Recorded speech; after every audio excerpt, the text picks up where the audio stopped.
Studio microphone. Read aloud script. 328 words. 2 minutes 11 seconds at 150 WPM. Paragraph 1. Hook.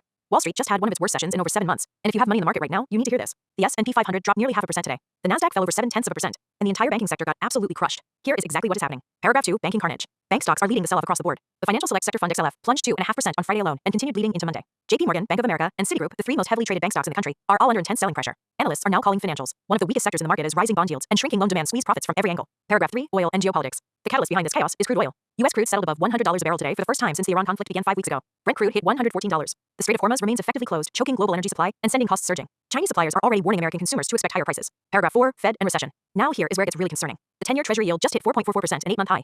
Goldman Sachs delivered a blunt warning that a rate hike is now on the table. The Federal Reserve has not cut rates once this entire year. February payrolls unexpectedly fell by 92,000 jobs. Consumer sentiment dropped to just 53.3, and recession odds on Wall Street are climbing fast. Paragraph 5. Outlook. Markets are closed this Friday for Good Friday, giving investors a shortened week to absorb all of this. With oil above 100, bank stocks in freefall, and the Fed possibly raising rates instead of cutting them, the pressure on your money is not going away. Stay sharp. Disclaimer. Disclaimer. This report is for informational and entertainment purposes only. It is not financial advice. Always do your own research and consult a licensed financial professional before making any investment decisions.